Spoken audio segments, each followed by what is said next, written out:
আসসালামু আলাইকুম। দুপুরের শীর্ষ সংবাদে স্বাগত জানাচ্ছি আমি সুমনা সুমা। বেগম খালেদা জিয়ার জন্মদিন উপলক্ষে বিএনপির কর্মসূচি ঘোষণা। নিউরোসায়েন্স হাসপাতালে নতুন ভবন উদ্বোধন করবেন প্রধানমন্ত্রী। শান্তিরক্ষা মিশন এলাকা পরিদর্শন শেষে দেশে ফিরলেন সেনাবাহিনী প্রধান। চট্টগ্রামে সীতাকুণ্ডে জাহাজ ভাঙা কারখানায় বিষক্রিয়ায় 5 শ্রমিকের মৃত্যু। পুলিশের ঊর্ধ্বতন 56 কর্মকর্তা অবসরে। রামিসা ধর্ষণ হত্যা মামলা হাইকোর্টের বিশেষ বেঞ্চে শুনানি রোববার। চট্টগ্রামে গ্যাস না পেয়ে সড়ক অবরোধ, বিক্ষুব্ধ চালকরা। ধর্ষণের অভিযোগ, বাংলাদেশি চিকিৎসককে খুঁজছে এফবিআই। 15 আগস্ট ঘিরে টুঙ্গিপাড়ায় জোরদার নিরাপত্তা, 5 প্লাটুন বিজিবি মোতায়েন। 4 সমুদ্র বন্দরে 3 নম্বর সতর্ক সংকেত। পারমাণবিক হামলা হলে বিশ্বজুড়ে থাকা সব মার্কিন ঘাঁটি দখল করা হবে ইরান। সৌদি আরবের রাষ্ট্রীয় তেল শোধনাগারে হুতিদের ড্রোন হামলা। শুনছিলেন শিরোনাম, এবার বিস্তারিত। সাবেক প্রধানমন্ত্রী ও দলের সাবেক চেয়ারপারসন বেগম খালেদা জিয়ার জন্মদিন উপলক্ষে কর্মসূচি ঘোষণা করেছে বাংলাদেশ জাতীয়তাবাদী দল। দিনটি উপলক্ষে আগামীকাল শনিবার দেশব্যাপী দোয়া মাহফিলের আয়োজন করবে দলটির নেতাকর্মীরা। শুক্রবার বিএনপির সিনিয়র যুগ্ম মহাসচিব অ্যাডভোকেট রুহুল কবির রিজভী স্বাক্ষরিত এক প্রেস বিজ্ঞপ্তিতে বলা হয়েছে, সাবেক প্রধানমন্ত্রী বেগম খালেদা জিয়ার 82তম জন্মদিন উপলক্ষে ঢাকা সহ দেশব্যাপী দলীয় কার্যালয় অথবা মসজিদে মিলাদ ও দোয়া মাহফিল অনুষ্ঠিত হবে।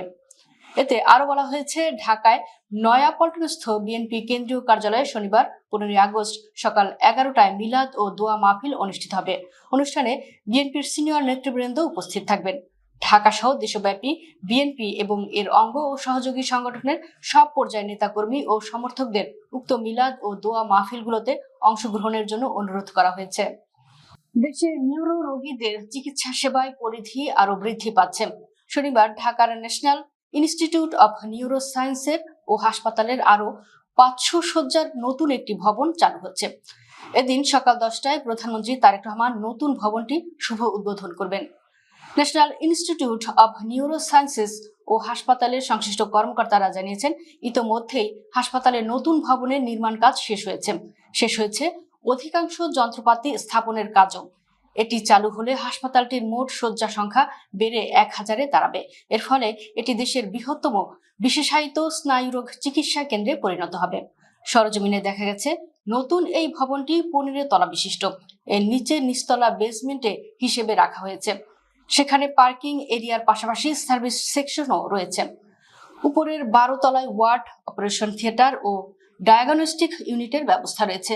এছাড়াও সেখানে রয়েছে 40টি আইসিইউ বেড, 24টি পোস্ট অপারেটিভ বেড ও 112টি cabin. United Nations mission in South Sudan ও United Nations interim security force for Abyei পরিদর্শন শেষে দেশে ফিরলেন সেনাবাহিনী প্রধান জেনারেল ওয়াকারুজ্জামান। 5 দিনের সরকারি সফরে শুক্রবার দেশে ফিরেন সেনাবাহিনী প্রধান।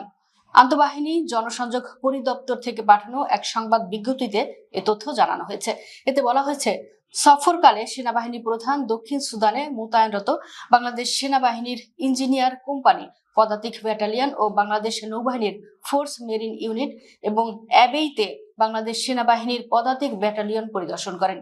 উভয় মিশন এলাকায় সেনাবাহিনী প্রধান বাংলাদেশি শান্তি রক্ষীদের সর্বোচ্চ সতর্কতা বজায় রেখে পেশাদারিত্ব, শৃঙ্খলা ও নিষ্ঠার সঙ্গে দায়িত্ব পালনের বিষয়ে দিক নির্দেশনা প্রদান করেন।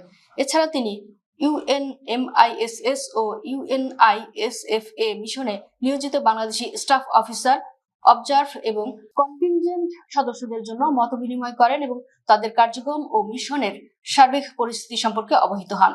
সফরের অংশ হিসেবে সেনাবাহিনী প্রধান UNMISS এর force commander major general Junhu Yu এবং UNISFA এর force commander lieutenant general Ganesh Kumar শ্রেষ্ঠার সঙ্গে পৃথকভাবে সাক্ষাৎ ও মত বিনিময় করেন। চট্টগ্রামের সীতাকুণ্ডের ভাটিয়ারির একটি জাহাজ ভাঙা কারখানায় স্ক্রাপ জাহাজের গ্যাস সিলিন্ডারের বিষক্রিয়ায় 5 শ্রমিকের মৃত্যু হয়েছে। শুক্রবার 14 আগস্ট সকাল 9টার দিকে ভাটিয়ারি ইউনিয়নের স্টেশন রোড এলাকায় ফেরদৌস স্টিল নামের একটি কারখানায় এ ঘটনা ঘটে। মারা যাওয়া 5 শ্রমিকের মধ্যে 4 জনের নাম ও পরিচয় জানা গেছে। তারা হলেন সানি জলদাস, পলাশ জলদাস এবং 2 সহোদর মনসুর আলী ও নাসিরউদ্দিন। তারা সবাই ভাটিয়ারি এলাকার বাসিন্দা। দুর্ঘটনায় এছাড়াও আরো অন্তত ৩ শ্রমিক অসুস্থ হয়ে পড়েছেন। স্থানীয় জেলেরা জানান, কারখানাটির ভেতর থেকে বের হওয়া গ্যাসের গন্ধের তীব্রতা এত বেশি ছিল যে সাগরে ইলিশ ধরতে যাওয়া জেলেরা কারখানাটির পাশের খালে প্রবেশ করতে পারেনি। তাদের অন্তত আধা কিলোমিটার দূরে গিয়ে ঘাটে নৌকা ভেড়াতে হয়েছে। সহকারী পুলিশ সুপার পদমর্যাদার ৭ কর্মকর্তাকে সরকারি চাকরি থেকে অবসর দিয়েছে সরকার। সরকারি চাকরি আইন ২০১৮-র ৪৫ ধারা বিধান অনুযায়ী জনস্বার্থে তাদের অবসর দেওয়া হয়েছে। বৃহস্পতিবার স্বরাষ্ট্র মন্ত্রণালয়ের পুলিশ ১ শাখা থেকে এ সংক্রান্ত প্রজ্ঞাপন জারি করা হয়। রাষ্ট্রপতির আদেশক্রমে প্রজ্ঞাপনে স্বাক্ষর করেন স্বরাষ্ট্র মন্ত্রণালয়ের সিনিয়র সচিব মঞ্জুর মোর্শেদ চৌধুরী। প্রজ্ঞাপনে বলা হয়েছে, জনস্বার্থে জারি করা এই আদেশ অবিলম্বে কার্যকর হবে। অবসরপ্রাপ্ত কর্মকর্তারা বিধি অনুযায়ী অবসরজনিত সব সুবিধা পাবেন। এদিকে পৃথক আরেক প্রজ্ঞাপনে বৃহস্পতিবার পুলিশের ৪৯ জন পরিদর্শক পদমর্যাদার কর্মকর্তাকে চাকরি থেকে অবসর দিয়েছে সরকার। স্বরাষ্ট্র মন্ত্রণালয়ের জননিরাপত্তা বিভাগের পুলিশ ২ শাখা থেকে জারি করা প্রজ্ঞাপনে বলা হয়েছে, বাংলাদেশ পুলিশে কর্মরত নির্ধারিত ৪৯ জন পুলিশ কর্মকর্তা চাকরির ২৫ বছর পূর্ণ করায় সরকারি চাকরি আইন ২০১৮-র ৪৫ ধারার বিধান অনুযায়ী জনস্বার্থে তাদের সরকারি চাকরি থেকে অবসর প্রদান করা হলো। বহুল আলোচিত শিশু রামিসা ধর্ষণ ও হত্যা মামলার ডেথ রেফারেন্স ও আপিল শুনানির জন্য মামলাটি হাইকোর্টের একটি বিশেষ বেঞ্চে পাঠিয়েছেন প্রধান বিচারপতি। বিচারপতি ভীষ্মদেব চক্রবর্তী ও বিচারপতি KM রাশিদুজ্জামান রাজার সমন্বয়ে গঠিত দ্বৈত হাইকোর্ট বেঞ্চের আগামী রোববারের ১৬ আগস্ট কার্যতালিকার মামলাটি ২২ নম্বরে রাখা হয়েছে। অ্যাটর্নি জেনারেল রুহুল কুদ্দুস কাজল গণমাধ্যমকে জানান, ফেনীর আলোচিত মাদ্রাসা ছাত্রী নুসরাত জাহান রাফি এবং মাগুরার শিমু আসিয়া হত্যা মামলার শুনানি শেষ হওয়ার পরপরই শিশু রামিসা হত্যার মামলার আনুষ্ঠানিক শুনানির কার্যক্রম শুরু হতে পারে। এর আগে বিচারপতি ভীষ্মদেব চক্রবর্তী ও বিচারপতি KM রাশিদুজ্জামান রাজার দ্বৈত হাইকোর্ট বেঞ্চ স্টেট ডিফেন্স নিয়োগের জন্য সলিসিটরকে নির্দেশ দেন। এই নির্দেশের পর ২৫ জুন এ মামলার মৃত্যুদণ্ডপ্রাপ্ত আসামি সোহেল রানা ও তার স্ত্রী স্বপ্না আক্তারের পক্ষে আইনি লড়াইয়ের জন্য সুপ্রিম কোর্টের আইনজীবী হাফিজুর রহমান খান রাষ্ট্র নিযুক্ত আইনজীবী হিসেবে নিয়োগ পান। গ্যাসের জন্য ঘন্টার পর ঘন্টা অপেক্ষা করেও ফিলিং স্টেশন থেকে গ্যাস না পাওয়ায় সড়ক অবরোধ করে বিক্ষোভ করেছেন সিএনজি চালিত অটো রিকশার চালকরা। শুক্রবার ভোরে চট্টগ্রাম নগরের ১৬ শহর এলাকায় কয়েকশো চালক সড়কে অবস্থান নিয়ে বিক্ষোভ করেন। চালকদের অবরোধের কারণে মুরাদপুর থেকে ২ নম্বর গেট পর্যন্ত সড়কে যান চলাচল বন্ধ হয়ে যায়। এতে সকাল থেকেই ওই এলাকায় যানজটের সৃষ্টি হয়। পরে পুলিশ ঘটনাস্থলে গিয়ে চালকদের সড়ক থেকে সরিয়ে দেওয়ার চেষ্টা করে। সরেজমিনে দেখা যায় ১৬ শহরের ফসিল ফিলিং স্টেশনের সামনে গ্যাসের জন্য কয়েকশো সিএনজি অটোরিকশা দীর্ঘ লাইনে দাঁড়িয়ে রয়েছে। অনেক চালক গাড়ির ভেতরে অপেক্ষা করছেন, কেউ কেউ দীর্ঘ সময় অপেক্ষা করেও গ্যাস না পাওয়ায় ক্ষোভ প্রকাশ করছেন। ধর্ষণের অভিযোগে যুক্তরাষ্ট্রের পেনসিলভানিয়া অঙ্গরাজ্যের বাংলাদেশি বংশোদ্ভূত চিকিৎসক জাহেদুল ইসলামকে প্রায় ৩০ বছর ধরে খুঁজছে দেশটির ফেডারেল ব্যুরো অব ইনভেস্টিগেশন। ওই চিকিৎসকের বিষয়ে তথ্য চেয়ে চলতি বছর অন্তত ৭ বার সামাজিক যোগাযোগ মাধ্যমে পোস্ট দিয়েছে FBI। ধর্ষণের পাশাপাশি তার বিরুদ্ধে মামলা মোকদ্দমা এড়ানোর উদ্দেশ্যে পালিয়ে যাওয়ার অভিযোগ রয়েছে। FBI এর নথি অনুযায়ী তার বিরুদ্ধে ধর্ষণের অভিযোগ ওঠে ১৯৯৬ সালের অক্টোবরে। পরের বছরের জুলাই মাসে তার বিরুদ্ধে গ্রেফতারি পরোয়ানা জারি হয়।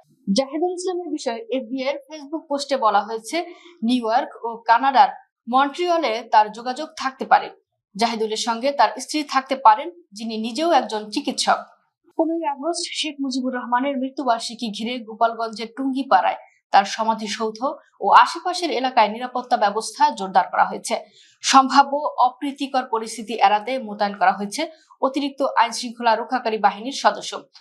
১৪ আগস্ট শুক্রবার নিরাপত্তার অংশ হিসেবে টুঙ্গিপাড়ায় ৫ প্লাটুন বর্ডার গার্ড বাংলাদেশ সদস্য মোতায়েন করা হয়েছে। পাশাপাশি অতিরিক্ত পুলিশ ও আনসার সদস্য দায়িত্ব পালন করছেন। ১৫ আগস্টকে কেন্দ্র করে সমাধিসৌধ এর আশেপাশের এলাকা এবং গুরুত্বপূর্ণ পয়েন্টগুলোতে বাড়ানো হয়েছে নজরদারি। নিরাপত্তা পরিস্থিতি স্বাভাবিক রাখতে আইন শৃঙ্খলা রক্ষাকারী বাহিনীর সদস্যরা সতর্ক অবস্থানে রয়েছেন। আইন শৃঙ্খলা রক্ষাকারী বাহিনীর পক্ষ থেকে জানানো হয়েছে, ১৫ আগস্ট ঘিরে টুঙ্গিপাড়ায় সার্বিক নিরাপত্তা নিশ্চিত করতে সংশ্লিষ্ট সব বাহিনী সমন্বিতভাবে দায়িত্ব পালন করছে। স্থল নিম্নচাপের প্রভাবে বৈরী আবহাওয়ার কারণে বাংলাদেশের চট্টগ্রাম, কক্সবাজার, মোংলা ও পায়রা সমুদ্র বন্দরকে 3 নম্বর স্থানীয় সতর্ক সংকেত দেখিয়ে যেতে বলেছে আবহাওয়া অধিদপ্তর। শুক্রবার সকালে আবহাওয়ার সতর্ক বার্তায় এ তথ্য জানানো হয়েছে। সংস্থাটি বলছে, পশ্চিমবঙ্গ উপকূল ও তৎসংলগ্ন এলাকায় অবস্থানরত স্থল নিম্নচাপটি পশ্চিম উত্তর পশ্চিম দিক থেকে অগ্রসর হয়ে বর্তমানে ঝাড়খণ্ড ও তৎসংলগ্ন গাঙ্গেয় পশ্চিমবঙ্গ এলাকায় অবস্থান করছে। এটি আরো পশ্চিম উত্তর পশ্চিম দিকে অগ্রসর ও ক্রমান্বয়ে দুর্বল হতে পারে। এর প্রভাবে সমুদ্র বন্দর, উত্তর বঙ্গোপসাগর ও তৎসংলগ্ন বাংলাদেশের উপকূলীয় এলাকার উপর দিয়ে ঝোড়ো হাওয়া বয়ে যেতে পারে। শুক্রবার সকালে আবহাওয়ার সতর্ক বার্তায় এ তথ্য জানানো হয়েছে।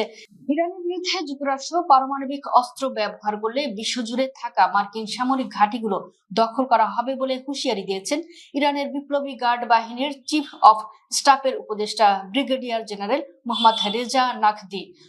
যুক্তরাষ্ট্রের টেলিভিশন নেটওয়ার্ক পিবিএস কে দেওয়া এক সাক্ষাৎকারে এমন মন্তব্য করেন নাকদি। তিনি বলেন, পারমাণবিক অস্ত্রের ব্যবহার তাদের যুক্তরাষ্ট্রের জন্য একটি ভুল হিসেবে প্রমাণিত হতে পারে। তারা বোমা ব্যবহার করার পরের দিন সকালে বিশ্বজুড়ে আমেরিকার সমস্ত সামরিক ঘাঁটি দখল করে নেওয়া হবে। বর্তমান পরিস্থিতি দ্বিতীয় বিশ্বযুদ্ধের চেয়ে ভিন্ন বলে উল্লেখ করে তিনি আরো বলেন, বিশ্বের মানুষ জেগে উঠেছে। কেউই এমন অপরাধ সংঘটিত হতে দেবে না, কারণ পরের বার এর শিকার তারা নিজেরাই হতে পারে। অবশ্য ইরানের সামরিক বাহিনী নিজেরাই মার্কিন ঘাঁটিগুলো দখল করবে নাকি অন্য কোনো শক্তির সহায়তা করবে সে বিষয়টি স্পষ্ট করেনি ইরানি এই জেনারেল। সৌদি আরবের রাষ্ট্রীয় তেল প্রতিষ্ঠান আরামকোর একটি শোধনাগার লক্ষ্য করে 2টি ড্রোন হামলা চালিয়েছে ইরান সমর্থিত ইয়েমেনের হুতি বিদ্রোহীরা। দেশটির রাষ্ট্রীয় সংবাদ সংস্থার বরাতে এ তথ্য জানিয়েছে সংবাদ মাধ্যম আল জাজিরা। প্রতিবেদনে একটি সামরিক সূত্র বলছে, সৌদি আরবের জিজান অঞ্চলে ওই হামলা চালায়। তবে হামলার শোধনাগারটির কি ধরনের ক্ষয়ক্ষতি হয়েছে বা হতাহতের কোনো ঘটনা ঘটেছে কিনা তা প্রতিবেদনে জানানো হয়নি।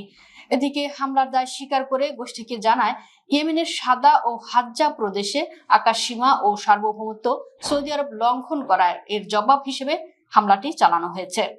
দর্শক, ভিডিওটি শেষ পর্যন্ত দেখার জন্য আপনাকে অসংখ্য ধন্যবাদ। নিত্য নতুন ভিডিও পেতে আমাদের ইউটিউব চ্যানেলটি সাবস্ক্রাইব করুন এবং নিয়মিত নোটিফিকেশন পেতে বেল বাটনটি ক্লিক করুন। আমাদের ফেসবুক পেজটি ফলো করুন। এছাড়াও আমাদের ভিডিও লাইক, কমেন্ট ও শেয়ার করুন। আল্লাহ হাফেজ।